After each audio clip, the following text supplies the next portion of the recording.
mandataire délégué sur la région de Montpellier et mes interrogations restent sur les 58% qui ont été mis en avant. En fait, votre question m'a gênée dans le questionnaire parce que c'est un cas qui ne se présente pas, moi, dans mon système à moi, en fait. S'il y a un défaut de prise en charge au titre de l'aide sociale, avant d'arriver à la faute, le département ou les financeurs des établissements concernés, ils sont quand même là aussi pour rattraper cette faute. Donc elle m'a gênée cette question dans le sens où ce cas-là, on n'arrive jamais à la position extrême. Et je l'avais mis en petite remarque. Donc je voudrais savoir si vous avez bien pris en compte aussi les remarques. Enfin, je ne sais pas si je suis claire en fait. Si, c'est très clair, oui. Non, mais je me rappelle, il y a eu des commentaires dans ce sens qui disaient même, en fait, ça peut être rétroactif. Hein, oui. Voilà, c'est ça. En fait, nos partenaires ne nous laissent... Enfin, il y a la position du service, mais le mécanisme et le système social n'amènent jamais à cette situation extrême, en fait, dans ma région. Alors après, est-ce que l'Hérault... En tout cas, on a eu... Moi, je me souviens de ce commentaire, il y en a eu quelques-uns de ce type, mais il n'y en a pas eu non plus beaucoup. Alors je rappelle qu'en termes de méthodologie, dans les consignes pour l'enquête, on demandait si la situation n'était pas très réaliste pour vous, ou que c'est quelque chose qui ne vous parlait pas, comme on dit, de ne pas répondre. Donc il était absolument possible de ne pas réagir sur une situation qu'on jugeait pas pertinente. Ceci dit, encore une fois, la plupart des délégués ont répondu, et il faut se mettre dans le cas de figure avec ce type d'enquête où, par hypothèse, on est dans cette situation-là. Et qu'est-ce qu'on ferait si on était dans cette situation-là? Donc, s'il vous plaît, la difficulté que vous soulevez ne justifie pas de proposer de prélever, de demander à la banque de faire un virement pour prélever sur l'épargne. Si je trouve que cette situation ne se présente pas, ou je réponds ce qui me paraît très correct, si par hypothèse on était dans cette situation, ou je ne réponds pas du tout. Moi, je pense qu'il y a quand même un gros problème quand on a plus de la moitié des délégués qui répondent qu'ils vont ne pas dire à leur direction qu'ils ont oublié d'instruire le dossier demandé. On a quand même un problème dès le départ, là, qui est un problème de bonne foi et un problème de confiance. Oui, mais je tique sur ces... je trouve que c'est quelque chose qui se détache par rapport aux autres questions. Je ne vois pas le lien. Il me manque un... Le lien entre quoi et quoi? Entre ce qui ressort de la démarche éthique. Quand même, tout le monde a trouvé que c'était très, très important de mettre en avant ce travail. Alors, comment on peut arriver à 58%? Eh bien, c'est bien la question qu'on pose. Ouais, et je vous redis, alors, après, il y a des hypothèses, mais elles sont plus ou moins agréables. Mais il y a des hypothèses dont on peut discuter. L'un ne peut pas aller avec l'autre. Qu'on approfondira. En tout cas, pour vous répondre sur un point, je répète ce que j'ai dit tout à l'heure, c'est la situation que les délégués ont jugée la plus importante. Donc ça veut dire quelque chose. Oui, alors, quelle est la valeur du patrimoine d'une personne protégée? Quelle est la valeur éthique du patrimoine d'une personne protégée? Oui, mais ça, voilà. Non, mais ceci dit, cette intervention, elle est quand même assez intéressante dans le sens où, au-delà du cas littéral, hein, si on sort, on reste, il y a eu l'oubli. Voilà. Restons sur l'exemple de l'oubli. C'est la tension que ça peut créer, la tension sur la responsabilité, la tension sur exécuter conformément le mandat, la tension sur respecter et apporter les bonnes qualités de gestion qui nous sont confiées. Voilà. C'est cette espèce de force centrifuge qu'il y a et quelle réponse on peut y apporter. Entendons-nous bien, ici le propos n'est pas de dire on va répondre ça ou ça. En revanche, à travers ce qui nous a été présenté, c'est de dire on a le prisme légal qui va nous amener à tel processus de réflexion, on a le prisme du management qui va nous amener à comment arriver à, et quelles discussions, quels moyens, quelles méthodologies sont faites. Peu importe la réponse. Excusez-moi le terme un peu trivial, mais on s'en fout de la réponse. On s'en fout. En revanche, ce dont on ne se fout pas, c'est arrivé, et comment est-ce qu'on arrive à le traiter? D'abord, comment je déclenche l'information? Est-ce que dans la structure, il y a un processus d'information? Est-ce que collectivement, est-ce que de façon plurielle à travers tous les métiers qui sont dans la structure, quelqu'un peut y apporter et peut arriver à mener une réponse entre guillemets, de processus autour de ça. C'est ça en fait. C'était quand toutes ces tensions apparaissent, comment est-ce qu'on arrive à faire en sorte qu'on peut quand même avancer et quelles sont les façons, ce qu'on peut mettre en place pour essayer d'y arriver en gardant cette espèce de guidance autour de l'éthique. Pas d'en faire l'espèce de Graal que nous a été présenté. Je veux dire, loin de nous l'idée d'arriver à tout le temps essayer de faire cette parfaite dichotomie entre la pratique, la théorie, ce qui nous a été redit ce matin. C'est pas ça. C'est d'essayer de se dire, il y a ces tensions qui peuvent intervenir sur des valeurs qui sont bougées. Voilà, comment on fait, comment on réagit. Voilà. Est-ce qu'il y avait d'autres interrogations ou questions? Alors, un peu plus haut, là, il y a un micro. Donc, merci de présenter votre fonction et d'où vous venez, s'il vous plaît. Bonjour, Serge Michel, je suis administrateur à l'ATM, l'association tutélaire de la Meuse, depuis quelques temps. Mais j'ai exercé la profession de notaire pendant 35 ans. Et je revenais sur le problème de l'oubli. Parce que l'oubli chez vous, c'est l'oubli chez nous également, dans nos professions. Ça m'arrivait, moi, comme vous, comme certains, d'oublier, ou d'oublier des formalités, ou d'oublier des délais. Et il y avait automatiquement une sanction, un préjudice moral pour les clients. Et comment on réagissait? Alors, nous, il y a notre réaction à nous. La première, c'est de dire, moi, ça m'est arrivé. De dire, tiens, je me suis trompé, le client a payé 1 500 € d'impôts en plus qu'il ne devait pas payer, je paye. Mais nos compagnies d'assurance, alors je ne sais pas chez vous, nous disaient, on ne répond jamais, on ne reconnaît jamais ses torts devant le client. C'est la compagnie d'assurance qui, derrière, va nous dire comment on doit répondre et qui va prendre la main pour répondre à notre place, pour éviter demain, s'il y avait un préjudice plus important, de mettre la responsabilité de la profession en jeu. Voilà, c'est le problème que je voulais poser, parce que je ne sais pas comment vous fonctionnez. Non, mais c'est bien parce que ça remet en avant une tension de plus qui nous remonte. Après tout, donc peut-être M. Niles, ou je crois qu'il y a aussi une étude qui est faite. Oui, non, juste un mot enfin, une des choses qui nous interpelle, c'est quand même la confiance dans les relations internes entre collègues et le fait que enfin, moi, ça m'interpelle vraiment. Comment expliquez-vous? Oui, mais elle est. Oui. Pardon, il y a une des options possibles qui est, je dis à ma direction que j'ai fait un oubli et je lui demande de gérer le truc, d'assumer, de voir avec l'assurance. À ce sujet, là, il y a un vrai problème de confiance entre professionnels d'une même institution. Comment vous expliquez ces résultats? Non, je vais essayer d'apporter une réponse par rapport à la question soulevée par monsieur. Je crois que c'était tout simplement, non pas par rapport à l'institution, puisque l'institution, je pense qu'on a apporté une réponse. C'était dans l'hypothèse où voilà, on reconnaît sa responsabilité, il y a un dommage, on répare le dommage, on indemnise, la réparation ne peut être que pécuniaire. Mais je crois que c'est le problème de la direction quand on a un assureur, il peut prendre la main dans la direction du contentieux et du litige. Et là, peut-être aussi, il y a un autre niveau qui échappe complètement, je pense, au service, parce qu'il y a d'autres enjeux, et je ne pense pas que l'assurance a une de ses vertus soit l'éthique. Je suis désolé, mais bon, il y a aussi des métiers.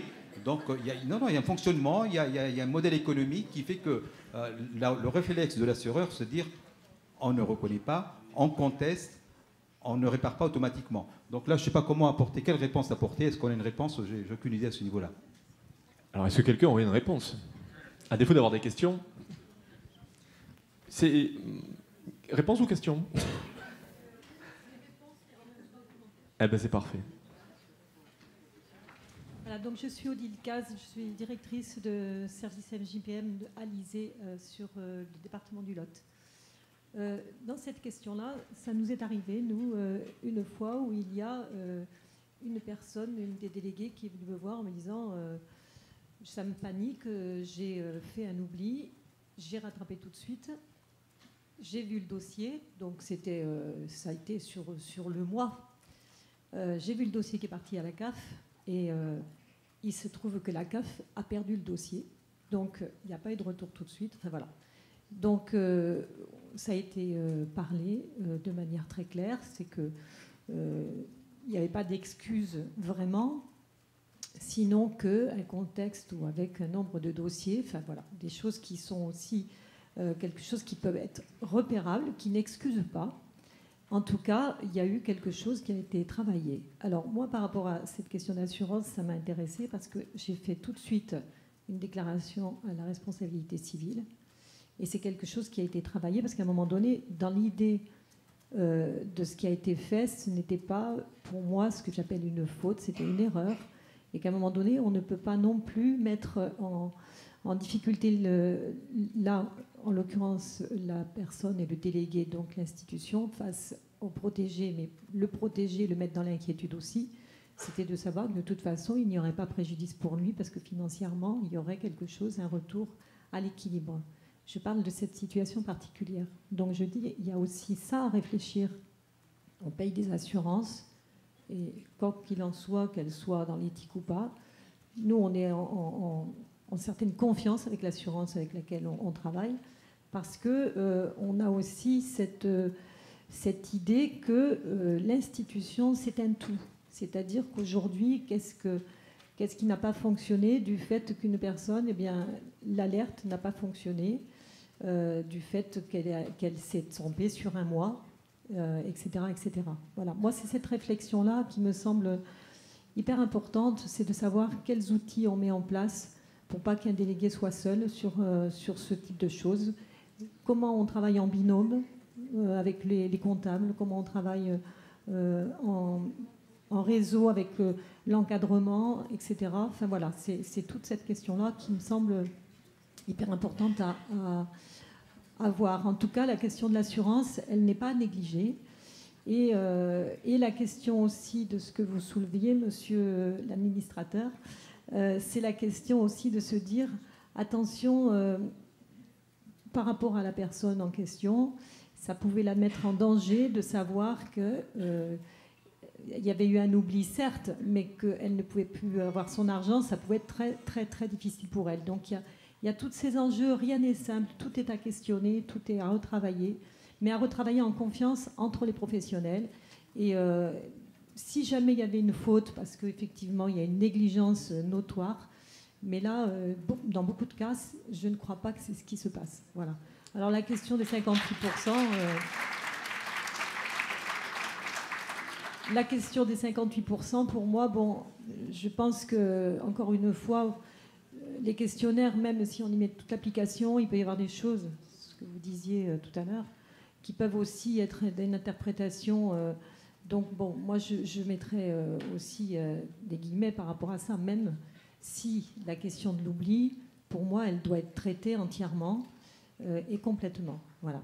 D'accord, merci. Est-ce qu'il y aurait une autre question ? Ah, tout en haut. Alors, attendons, il n'y a pas que le cas de l'oubli. Hein. Je pense qu'il faut aussi se resituer dans la démarche de la journée d'aujourd'hui sur ce défi de l'éthique. Bonjour, merci de vous présenter, votre fonction et d'où vous venez. Merci. Alors, je suis Mireille Indjé, je suis déléguée à la tutelle dans une association de Marseille. Alors, ce n'est pas sur les cas pratiques, c'est sur le propos au milieu duquel nous sommes arrivés, où on a parlé de délibération plurielle. C'est monsieur Xil. Oui, tout à fait. Voilà. Je ne sais pas si c'est une vraie question, mais c'est une réflexion. D'abord parce que nos services sont vécus souvent comme la solution. C'est-à-dire on arrive quand le droit commun a atteint ses limites. Donc tous ces services, on parle beaucoup de tension, tous ces services se disent, bon, le tuteur va arriver, et puis comme si on avait la solution miracle. Du coup, dans les cas extrêmes, c'est difficile parfois de se servir des compétences d'autres professionnels dans notre questionnement, parce que ces professionnels attendent qu'on apporte la solution. Et donc, dans cette démarche et dans ce questionnement, si vous êtes la solution, pourquoi vous me posez la question ? Merci pour votre question. Donc,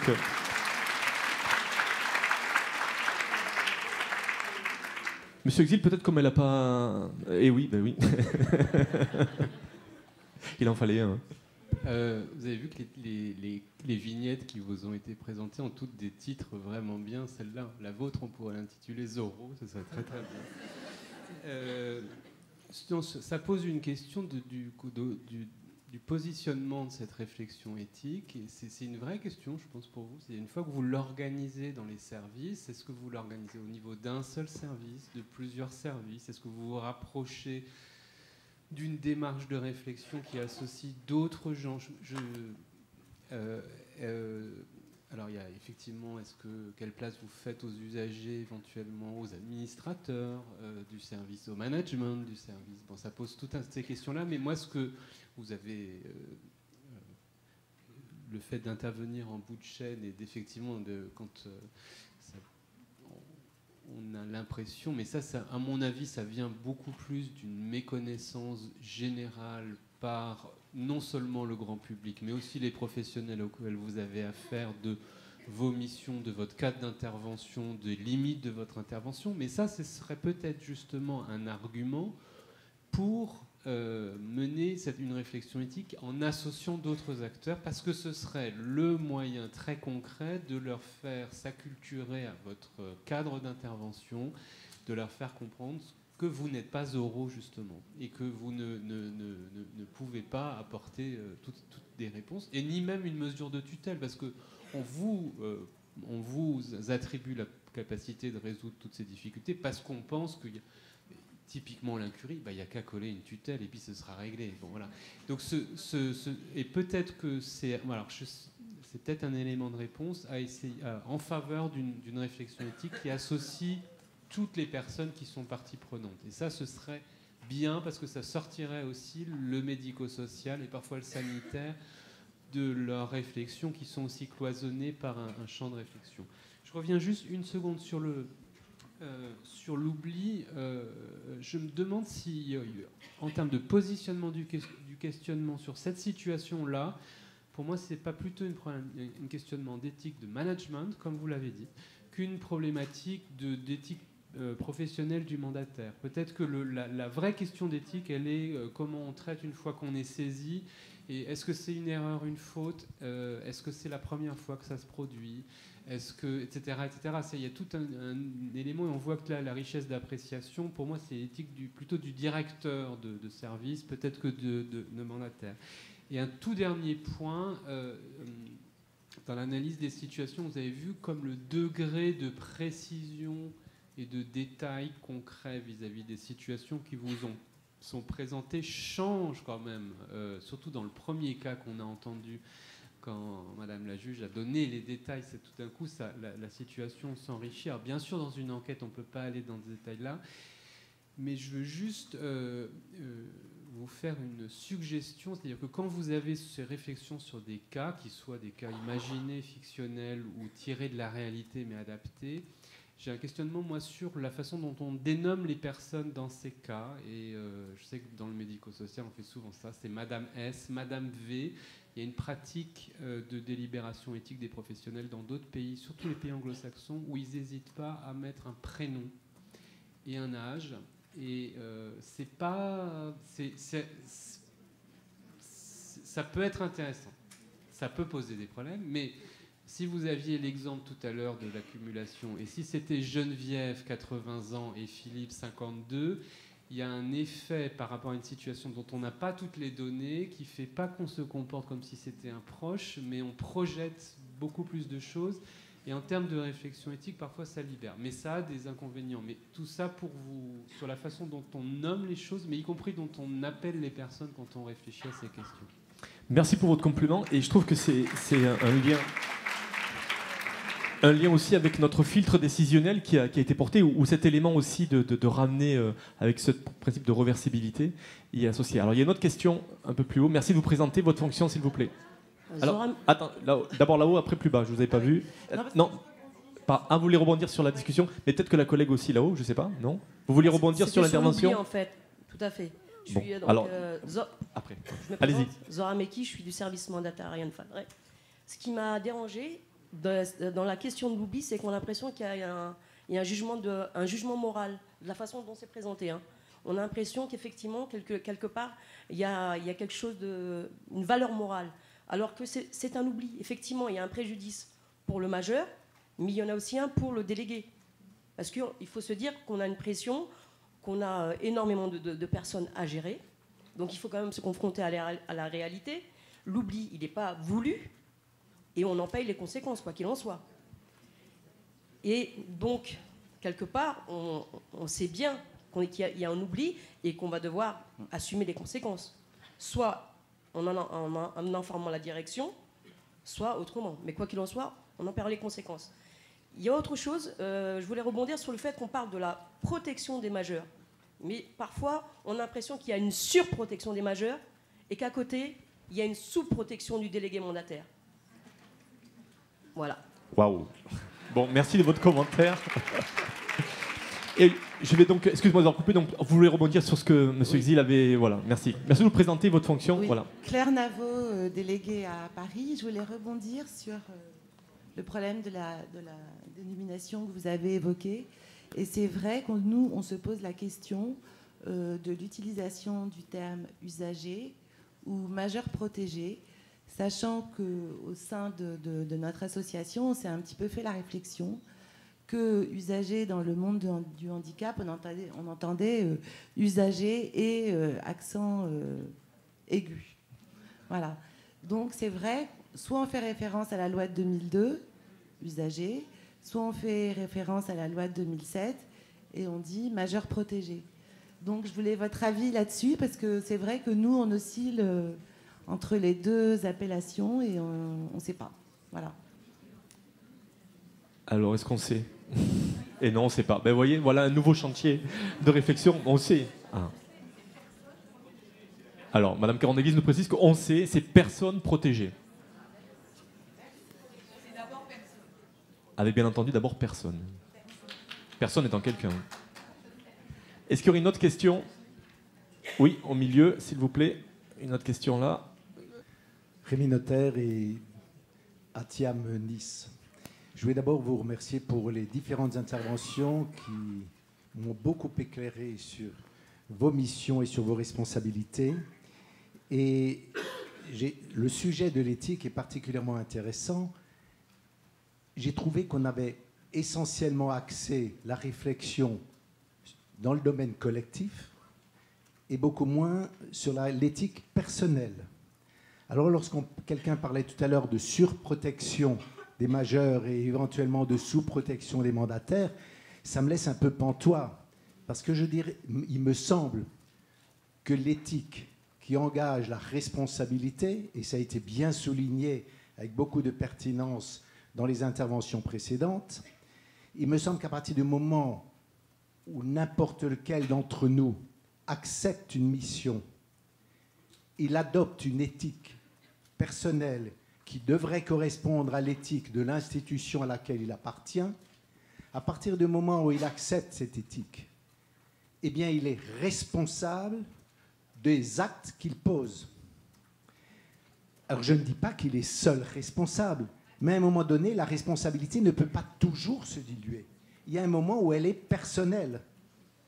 Et lorsqu'il y a un acte qui est posé et qui éventuellement conduit à une erreur pour une des personnes dont on a la responsabilité, j'insiste beaucoup sur ce terme-là, parce que pour moi, il est absolument indissociable.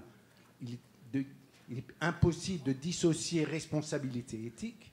À partir du moment où il y a quelque chose qui n'a pas fonctionné par rapport à une des personnes dont on a la responsabilité, donc une personne protégée, il y a une responsabilité personnelle qui est forcément engagée, même si ce n'est pas la seule à être engagée. Mais elle est engagée, et je pense qu'on ne peut pas se défausser d'une responsabilité personnelle systématiquement sur une responsabilité collective.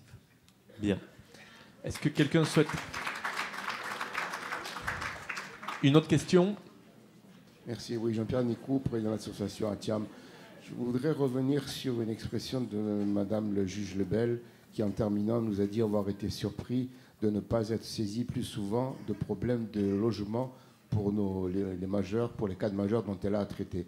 Alors, est-ce que ça veut dire que le problème du logement de nos majeurs n'est pas un problème important, donc auquel cas c'est quelque chose de négligeable, ou au contraire ce sont des problèmes qui sont réglés d'une manière interne au niveau des services, à la satisfaction de nos majeurs, ou peut-être un peu moins, selon le cas. Donc j'avais l'impression que le problème des logements, c'était quelque chose de très important dans nos services, et apparemment, ça ne semblerait pas toujours être le cas, tout au moins dans notre région. Madame Lebel, peut-être, mais bon. Non, je pense que le problème de l'orientation d'une personne en maison de retraite, c'est un problème récurrent, surtout dans les Alpes-Maritimes, j'allais dire, vu l'âge de notre population. Non, ce que je voulais dire dans mon propos, c'est que les textes, en fait, disent qu'en cas de difficulté, c'est le juge des tutelles qui statue sur ces problèmes-là. Difficulté, c'est large comme terme, hein. Ça n'est pas restrictif, c'est pas en cas de conflit familial, en cas de difficulté. Donc on peut tout admettre. Et simplement, ce que je vois de la pratique, c'est que je pense que c'est une des questions les plus épineuses qui doit être posée au mandataire, la question du lieu de résidence, et c'est certainement la raison pour laquelle le législateur a fait un article particulier sur cette question. C'est pas pour rien que le législateur a pris le soin de parler de cette question du lieu de résidence.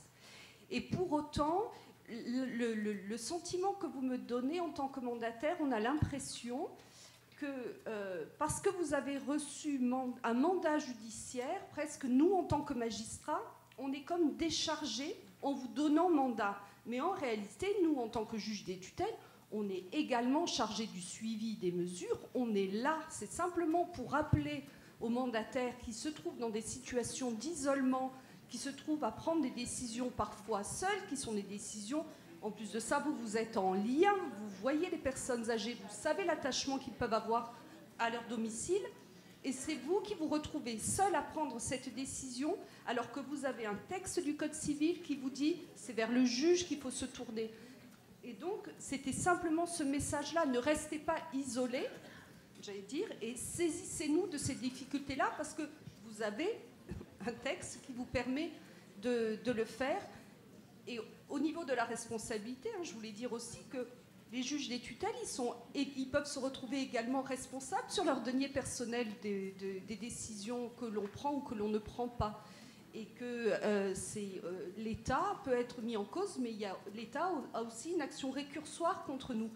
Et cette responsabilité-là, c'est une responsabilité partagée. Donc peut-être que même en ne nous informant pas de difficultés, vous pouvez peut-être même un jour nous mettre en difficulté nous-mêmes au niveau de notre responsabilité. Donc non, c'était plutôt une invitation à ce que les délégués, même si c'est, vous allez me dire, mais un juge des tutelles, tellement de dossiers, oui, c'est vrai, mais c'est quand même notre rôle, et c'est à nous peut-être aussi à nous battre, si on n'a pas la possibilité de répondre suffisamment à ce type de questions, à nous battre par rapport à notre propre hiérarchie en disant, voilà, on est sollicité, c'est un travail important que le travail des tutelles majeures, et donc donnez-nous le temps de pouvoir jouer ce rôle que le Code civil nous confère. Voilà. Bien, merci.